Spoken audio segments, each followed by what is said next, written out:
tudo bem? Estamos aqui com mais um episódio do Alô Criançada e hoje só eu e você.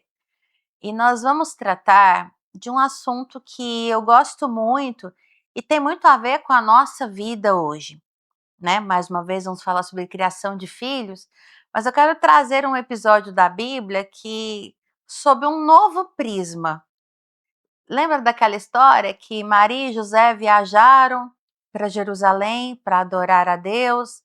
E esqueceram Jesus lá, 3 dias depois voltaram, cadê o menino? E resolveram voltar atrás, e cadê o menino? E acharam o menino no templo, ensinando os doutores. Hoje eu quero falar sobre nós pais, e as vezes em que nós esquecemos dos nossos filhos, né. Então hoje a carapuça serve para mim, e eu não vou vesti-la sozinha, eu vou compartilhar com você, mas nós vamos falar sobre isso. Será que nós estamos esquecendo dos nossos filhos?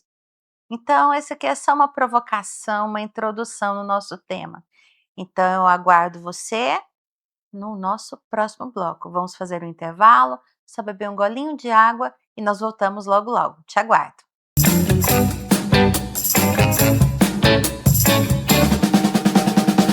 O Brasil chega às eleições de 2026 com um eleitorado maior. Mais de 158 milhões de brasileiras e brasileiros estão aptos a votar no dia 4 de outubro, primeiro turno. Segundo os dados divulgados pelo Tribunal Superior Eleitoral, o TSE, São Paulo segue como o maior colégio eleitoral do país, ou seja, reúne mais de 34 milhões de eleitoras e eleitores, representando 21,48% do total. Em seguida, aparecem Minas Gerais e Rio de Janeiro. Também houve um aumento do eleitorado no exterior. Agora, em 2026, quase 919 mil eleitoras e eleitores vão poder votar fora do Brasil. Este ano, a maioria do eleitorado se concentra nas idades adultas, de 40 a 44 anos, com mais de 15 milhões de pessoas, 10,08% do eleitorado nacional. Já as pessoas com 60 anos ou mais somam quase 38 milhões do eleitorado. E mais de 3 milhões de eleitoras e eleitores com até 18 anos estão cadastrados para as eleições de 2026, o que representa 2,25%. As mulheres seguem sendo maioria, representando 52,8% do corpo eleitoral. As estatísticas também revelam avanços no preenchimento da autodeclaração de raça e cor, tornando o cadastro eleitoral mais diverso e reduzindo significativamente o número de registros sem essa informação. E olha só, o eleitorado indígena chegou ao patamar de quase 288 mil votantes.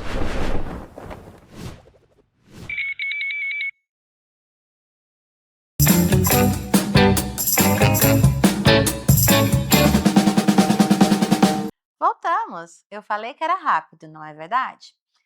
Vamos ler um pouquinho aqui na Bíblia? Esse episódio de Jesus no templo está narrado aqui no livro de Lucas, né? No Evangelho de Lucas, capítulo 2, versículo 41. Vamos ler aqui para para nos prendermos em alguns detalhes que a gente deixa passar batido. Fala aqui: ora, seus pais iam todos os anos para Jerusalém, à festa da Páscoa. E quando ele tinha 12 anos, eles subiram para Jerusalém, segundo o costume da festa. E quando haviam cumprido os dias, enquanto eles retornavam, o menino Jesus ficou para trás em Jerusalém. E José e sua mãe não souberam disso. Guarda essa palavra, não souberam. Mas supondo que ele estivesse na companhia, andaram uma jornada de um dia e procuravam-no entre os seus parentes e conhecidos. E não tendo-o encontrado, eles retornaram para Jerusalém em busca dele. E aconteceu que após 3 dias, eles o acharam no templo, assentado no meio dos doutores, ouvindo-os e dirigindo-lhes perguntas. E todos os que o ouviam admiravam-se com seu entendimento e com as suas respostas. E quando eles o viram, ficaram perplexos. E disse-lhe a sua mãe: Filho, por que tu fizeste assim conosco? Eis que teu pai e eu te procuramos angustiados. E ele lhes disse: Por que procurastes por mim? Não sabeis que eu devo estar sobre os negócios do meu pai? E eles não entenderam as palavras que lhes disseram. E desceu com eles e foi para Nazaré, e era-lhes sujeito, mas sua mãe guardava todos esses dizeres no seu coração. E Jesus crescia em sabedoria e estatura e no favor para com Deus e os homens. Então, esse versículo ele já foi, esse trecho já foi usado muitas vezes para falar sobre a nossa vida de adulto, né? Que nós perdemos Jesus, nós esquecemos dele ao longo da nossa vida. Mas aqui eu estou para falar de pais que deixaram o filho para trás. E para falar para você, mãe, para você, pai, que se Maria e José esqueceram Jesus para trás, você não é a pior mãe do mundo, porque você também às vezes esquece do seu filho. Mas o ponto principal da nossa jornada aqui hoje é lembrar de uma coisa: Maria e José confiaram na memória, confiaram talvez em uma certa capacidade que Jesus, no alto dos seus 12 anos, já tinha. Confiaram que ele teria uma maturidade de: a caravana está voltando, eu vou voltar com ela. Ou estou aqui no templo, olhei em volta, não vi meu pai ou minha mãe, mas eu sei onde a caravana está, então eu vou até eles. Afinal, eu já tenho 12 anos. Só que eu quero sair desse prisma de Jesus e entrar no nosso prisma, porque muitas vezes nós pais nos perdemos dos nossos filhos porque nós achamos que eles já têm maturidade suficiente, porque nós já tratamos de um determinado assunto 20 vezes. Então, já falei 20 vezes isso para você. Não é possível que você não sabe ainda.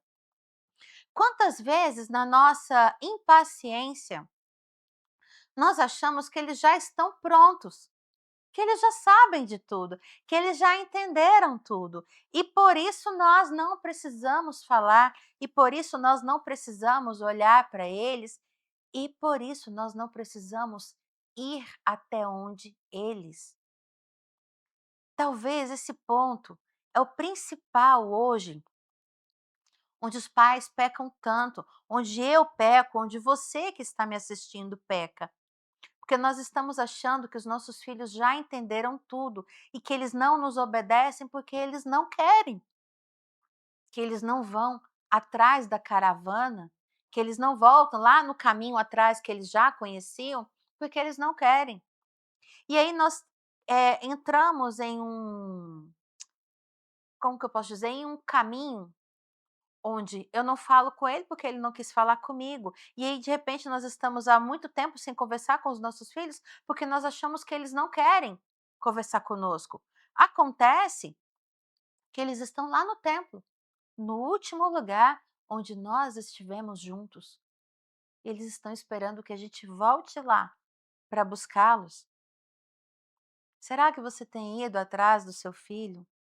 Ou você está esperando que no alto da maturidade dele, que ele vá até você? Talvez esse é o ponto principal onde a maternidade e a paternidade moderna têm falhado tanto.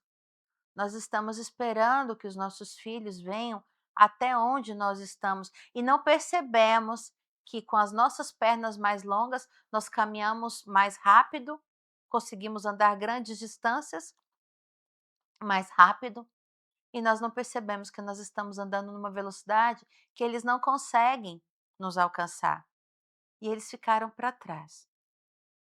E é duro nós reconhecermos que nós precisamos parar e voltar até onde eles estavam, onde eles ficaram. E eu quero te fazer uma pergunta: onde foi que você e seu filho estiveram juntos pela última vez? Quando foi que você viu o seu filho pela última vez? Mas viu de verdade. Quando foi a última vez que você olhou no rostinho dele e percebeu um arranhão novo no nariz, e percebeu um ralado novo no joelho? Quando foi a última vez que você segurou aquelas mãozinhas e você percebeu que a unha dele tá grande? Quando foi a última vez que você olhou o tamanho que o seu filho calça? Eu estou falando porque tem pais que não sabem quanto o filho calça. Aí chega numa loja e dá aquela desculpa, cada sapato tem uma forma, né, eu nem sei quanto que ele calça. "Ah, olha aí no pé dele aí mais ou menos", e o vendedor vem: "Ah, e seu filho calça 23, seu filho calça 35". Aí de repente o vendedor pode falar assim: "Seu filho está calçando 38". E aí você vai perceber que a última vez que você soube o tamanho do sapato do seu filho, ele calçava 25. Nós estamos nos perdendo dos nossos filhos dia após dia. E um grande motivo pelo qual nós estamos nos perdendo dos nossos filhos é porque nós temos os encontrado cada vez mais com esse aparelhinho. Nós não nos perdemos do Instagram, nós não nos perdemos dos shorts do YouTube, nós não nos perdemos do Facebook, mas nós estamos nos perdendo para longe dos nossos filhos. E um assunto interessante que eu quero falar aqui, saiba, Deus não escolheu qualquer mulher e qualquer homem para serem os guardiões do seu filho na terra.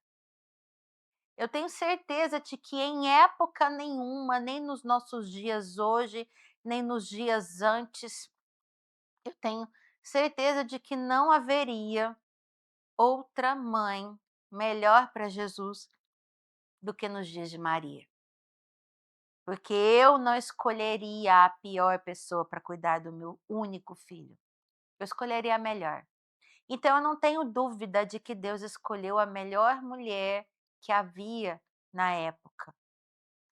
E olha que eu estou falando do mesmo Deus que escolheu um casal idoso, estéril, Zacarias e Isabel, para serem pais de João Batista. Um grande casal também. Mas ali Deus escolheu um casal que ele viu que não teria melhor para cuidar do filho dele. E mesmo assim, eles deixaram o menino para trás. Eu fico pensando, imaginando aquela coisa assim, né, tá lá no templo todo mundo junto, pensa, Nazaré era uma cidade pequena e as pessoas iam todos os anos a Jerusalém adorar no templo. É semelhante a quando você vê aquela pessoa saindo do interior do Brasil, de repente ele fala: "Vou à capital do país, vou conhecer São Paulo, vou conhecer o Rio de Janeiro, vou ver a praia pela primeira vez", e essa pessoa chega deslumbrado ali, e vendo tudo aquilo, falando: "Meu Deus, isso aqui não se parece em nada com a pequena cidade de onde eu vim". E eu penso aquela comitiva ali, totalmente encantada com os muros de Jerusalém, com os muros do templo, com cada ambiente do templo. E eu imagino aquela caravana grande ali com parentes, com primos, com irmãos mais novos, com amigos, vizinhos, todo mundo junto e todo mundo deslumbrado. E de repente, nossa, temos que voltar para Nazaré porque a jornada é longa, até nós desmontarmos o acampamento, até nós desmontarmos a barraca, não sei se eles estavam em alguma hospedaria, até desmontarmos tudo e colocarmos no lombo dos animais, leva tempo. Vamos embora, vamos, vamos, vamos, vamos, vamos, vamos, vamos, gente. Aquela pressa, que não é muito diferente da pressa que nós temos hoje. E de repente ele voltando, e Jesus já estava grande, e os irmãos menores, e pega menino pequeno, e o grande vai deixando, e vai ficando lá para trás, e vamos, vamos, vamos, gente, vamos, vamos, vamos. Monta todo mundo no lombo. Eu não sei se naquela época as caravanas tinham caravana que iam as crianças pequenas, os adolescentes, os homens, as mulheres, se ia todo mundo separado. Eu não sei como era o costume, mas de repente esse povo está voltando, num determinado momento. Cadê Jesus? Tá aqui Judas, tá aqui Tiago, tá aqui a menina, tá a Isabel, a irmã, e cadê Jesus? Você viu Jesus? Não, você viu? Não, não vi. Vai lá nos outros departamentos da caravana, viu Jesus? Não, não, você viu? Não, não. Uai, tá na hora de jantar, cadê o menino? Cadê? Aí de repente esse pessoal chega e fala: "Não, Não, ele não está aqui. Nós temos que voltar. Aí foi mais um dia de viagem. E ao chegar em Jerusalém, já eram 3 dias sem saber onde Jesus estava. Talvez você não está há 3 dias sem saber onde o seu filho está. Talvez você está há anos sem saber onde o seu filho está. E quando eles chegam em Jerusalém, começa a procurar em todo canto, começa a procurar. Aí de repente eles fazem a pergunta certa: onde eu estava na última vez em que eu vi Jesus? E aí talvez José conversando com Maria falou assim: espera aí, deixa eu ver. Ai, espera aí, eu acho que a gente estava no templo. Ah, não é possível que esse menino está lá ainda. Mas eles voltam ao último lugar onde eles tinham lembrança de ter visto o filho.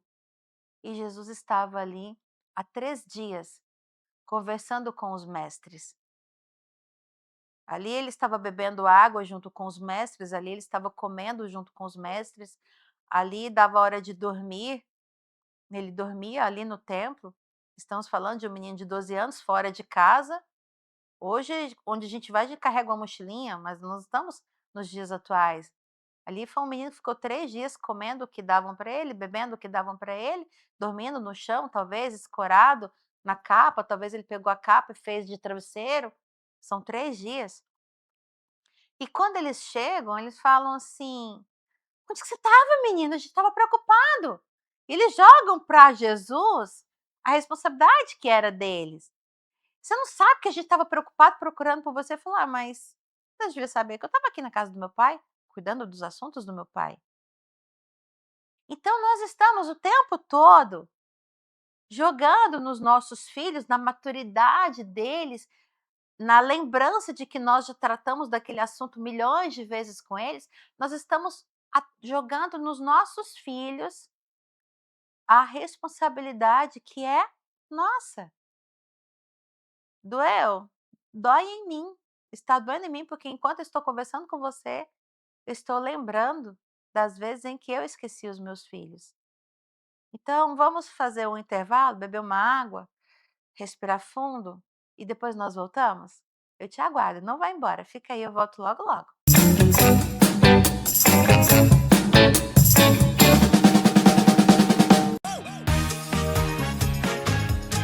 Posso votar em outra cidade? Nunca parei pra pensar. Eu não sei. Sim, eu posso votar em trânsito. É exatamente isso. O Manual do Eleitor prevê o voto em trânsito no capítulo 4. Olha só, se você estiver viajando, pode pedir a transferência temporária. Isso só vale para quem vai estar em capitais ou cidades com mais de 100 mil eleitoras e eleitores. Se a viagem for para uma cidade do mesmo estado, dá para votar para deputado federal, deputado estadual, senador, governador e presidente da República. Já se a pessoa vai para outro estado, só é possível votar para presidente. Dá para solicitar o voto em trânsito pelo autoatendimento eleitoral no site do TSE ou em algum cartório eleitoral.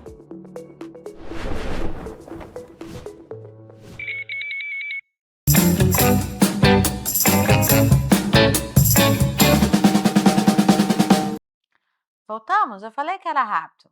Voltemos à nossa reflexão. Estou estudando, nos últimos tempos, psicanálise, estou adorando. Uma viagem para dentro de mim mesma e para conhecer um pouco mais de mim, para poder entregar uma mãe melhor para os meus filhos, uma pessoa melhor, uma cidadã melhor. E enquanto eu vou entrando nos meus estudos, eu venho percebendo muitas nuances da minha vida que eu nunca havia dado a real atenção para elas. E estudando um assunto que já muitas pessoas às vezes até conhecem, do complexo de Édipo, a gente chega num ponto, vou explicar aqui em rápidas linhas, porque eu não sou especialista ainda, sobre o complexo de Édipo. Ele diz que a criança na fase de 1 a 3 anos, até 1 ano de idade, ela está na fase oral e ela tem ali o período em que ela tudo ela identifica na boca, né. Então aquela fase que a criança leva tudo à boca, e aí tudo ela resolve na boca, até 1 ano ali. Aí depois ela vai desenvolvendo a linguagem, ela aprende a falar e tudo mais. Aí ali entre os 3 e 6 anos de idade, a criança vai encontrar uma identidade. Ela precisa entender que ela não vai levar mais tudo à boca.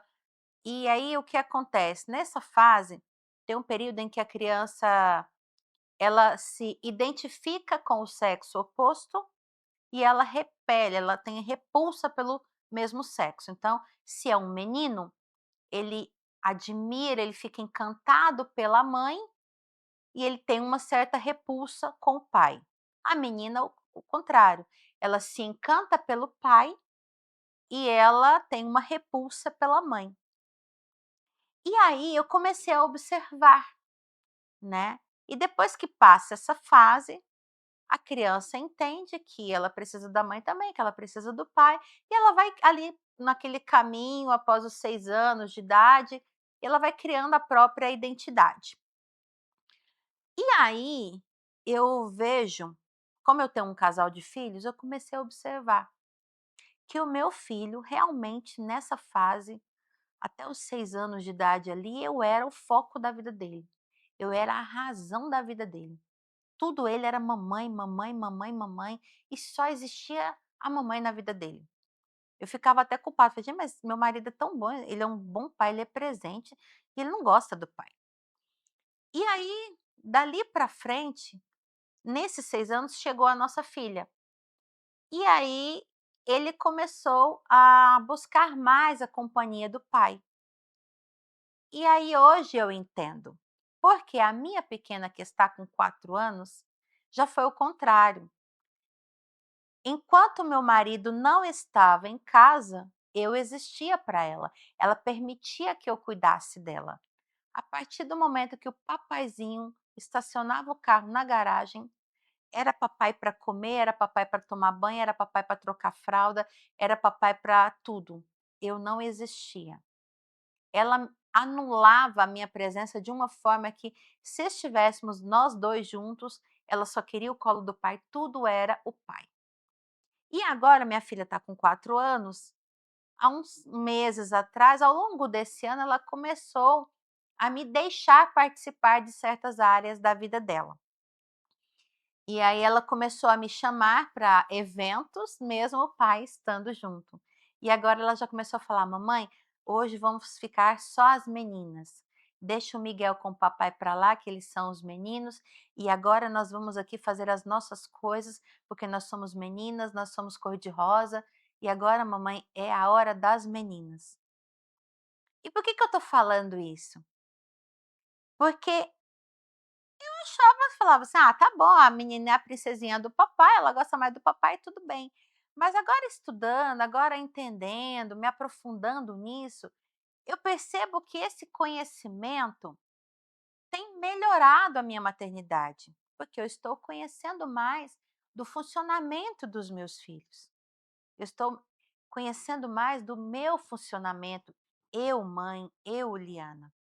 Tá, por que que eu trouxe esse assunto aqui agora? A gente estava falando de esquecer os filhos? Há uns programas atrás eu falei sobre nós pais buscarmos ajuda para resolver os nossos problemas, para juntar os nossos cacos, para nós termos condições de cuidar dos nossos filhos. E eu quero te provocar, pai, eu quero te provocar, mãe, a deixar um pouco os assuntos que são do seu interesse, de interesse da sua vida adulta. Eu estou te chamando para se interessar mais por assuntos infantis. Eu estou te chamando para conhecer mais sobre os seus filhos, para saber mais sobre a infância.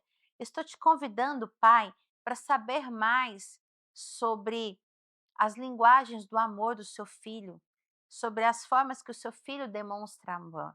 Eu estou te chamando, pai, mãe, para conhecer mais do universo infantil.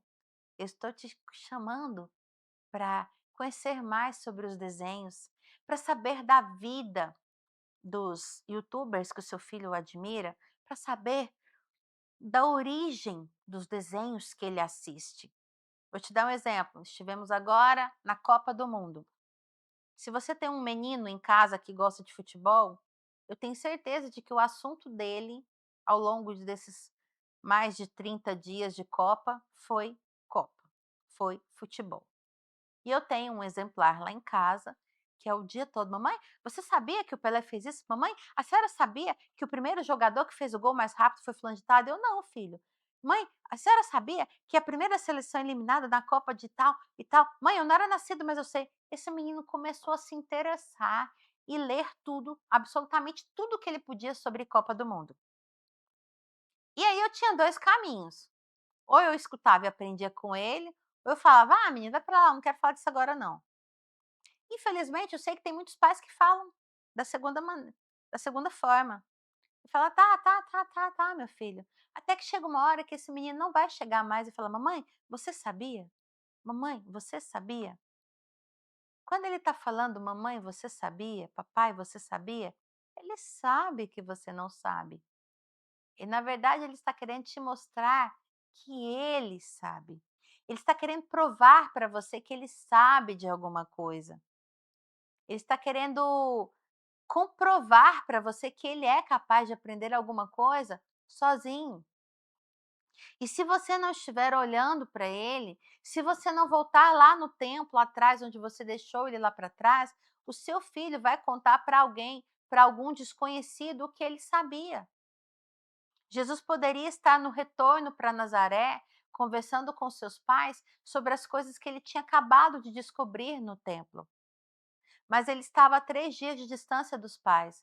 Então ele estava conversando as coisas que ele tinha acabado de descobrir com estranhos. E graças a Deus que ele encontrou pessoas boas ali no templo. Mas ao longo da nossa vida nós sabemos que os nossos filhos vão encontrar pessoas ruins e eles não vão encontrar pessoas boas para contar as coisas que eles sabiam. Com quem o seu filho tem conversado? Com quem o seu filho tem conversado as coisas que ele acabou de descobrir, né? Então, eu quero te chamar para um caminho de autoconhecimento, autoconhecimento de quem você é, da sua vida, de tudo o que você tem feito, para que o seu filho encontre um pai melhor, um pai mais consciente. Talvez você está tão imerso, tão mergulhado nas suas dores, nas suas falhas, nos seus traumas, que você esquece que enquanto você está preocupado com seus traumas, com a sua ausência, com a sua distância, você está traumatizando o seu filho. E é muito difícil para nós pais hoje reconhecer que nós estamos abandonando os nossos filhos dentro de casa. Nós temos hoje uma geração que é órfã de pais vivos. É muito triste isso. É muito vergonhoso eu olhar para mim e lembrar que ontem eu tive momentos em que eu poderia ter sentado e desenhado com os meus filhos, mas eu estava envolvido com o meu trabalho, com coisas à toa. E eu não dei atenção para ele. E, e eu estou aqui assumindo a minha meia-culpa, não sou uma mãe perfeita, tenho minhas falhas e não são poucas, mas eu estou te chamando aqui para fazer o caminho de volta para o templo. Vamos voltar lá atrás, onde nós deixamos de andar com os nossos filhos. Vamos voltar lá atrás, onde nós deixamos eles lá atrás. E talvez você pense, mas meu filho já está com 16 anos, ele já está com 17 anos. Será que eu ainda consigo voltar lá atrás? Será que ele ainda está no mesmo lugar onde eu o deixei? Talvez não. Talvez ele cansou de te esperar e ele começou a procurar por alguém que estivesse com ele. Mas se você voltar lá atrás, você tem muito mais chances de encontrá-lo do que se você continuar onde você está hoje, que é onde você tem certeza que é longe dele. Então, eu quero te chamar, pai, eu quero te chamar, mãe, a voltar lá atrás. Vamos recomeçar. Vamos lembrar de onde nós caímos, de onde foi que nós nos distanciamos dos nossos filhos. Vamos voltar. Eles estão lá esperando que a gente fale: meu filho, Eu senti sua falta. Eu percebo que eu fui sem você. Eu percebo que eu andei mais rápido que você. Eu percebo que eu não me preocupei com o fato de você não andar na mesma velocidade que eu. Me perdoa porque eu não respeitei que o seu passo é mais curto que o meu. Vamos voltar a caminhar juntos? Vamos recomeçar? Vamos recalcular a rota do GPS da nossa vida? Eu quero te chamar para essa reflexão.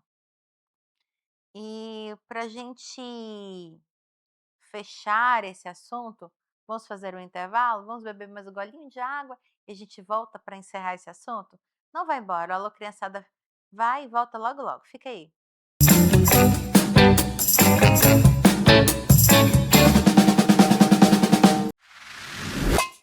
As eleições estão chegando e está na hora de baixar ou atualizar o e-Título, o aplicativo da Justiça Eleitoral. Ele serve como documento oficial para votar. Se inscrever para ser mesário voluntário, isso se a sua foto aparecer na tela. E tem mais, dá para consultar o local de votação ou até justificar a ausência. Está disponível para Android e iOS. É só baixar.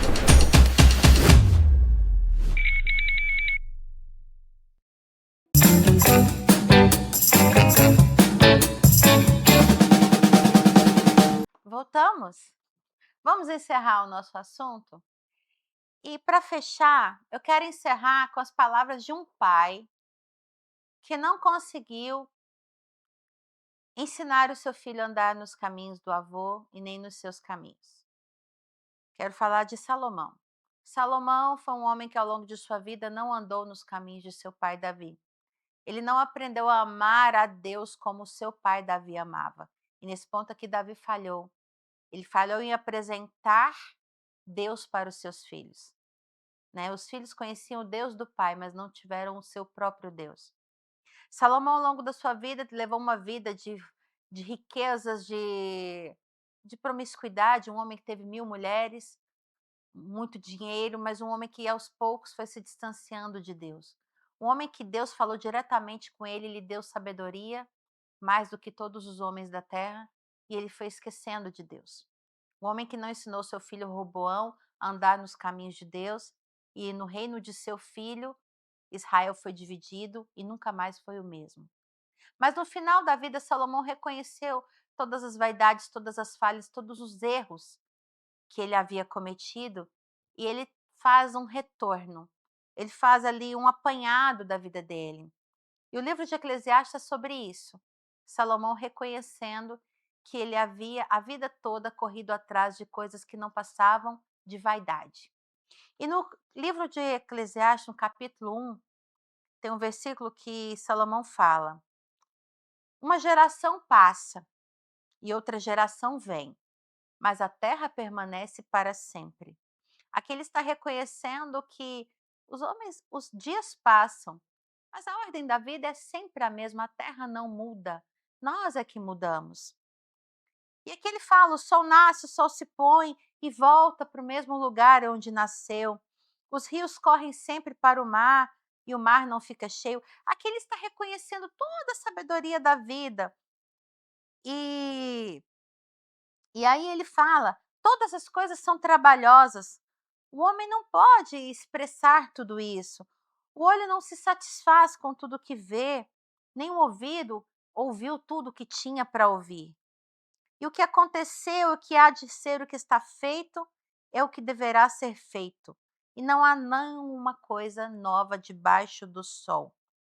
E aqui esse pedacinho ele fala: não há lembrança das coisas anteriores, nem haverá nenhuma lembrança das coisas que ainda não aconteceram, entre as que estão para acontecer. O que eu quero fechar isso aqui com você, pai, e você, mãe? Se você hoje, depois dessa conversa aqui, você percebe que você precisa voltar lá atrás para buscar seu filho onde você o perdeu, eu quero te dizer: peça desculpas, peça perdão ao seu filho. Se arrependa da distância que você gerou entre eles, entre você e ele. Mas saiba que não há coisa nova debaixo do céu. O homem sempre foi assim. Nós sempre fomos preocupados somente com a nossa própria vontade e não nos preocupando com a vontade do outro. Infelizmente, nós somos assim, mas eu quero te dizer que é possível você voltar no templo, encontrar o seu filho e voltar a caminhar com ele, ainda que ele já esteja com 10 anos, com 18 anos. Porque a vida toda ele está esperando que você volte até ele e diga: eu errei, me perdoa. Vamos continuar daqui? Saiba que um pedido de perdão pode curar muitas feridas e abrir o caminho para viver coisas novas e grandiosas. Então, se você perdeu o seu filho, não importa quantos dias de viagem você tenha que voltar para chegar onde ele está, eu quero te dizer, vale a pena voltar para buscar o seu filho. Volte para buscá-lo. Ele está esperando ver você de novo. Ele quer ver o seu olhar assustado e feliz ao mesmo tempo por encontrá-lo ali. Volte.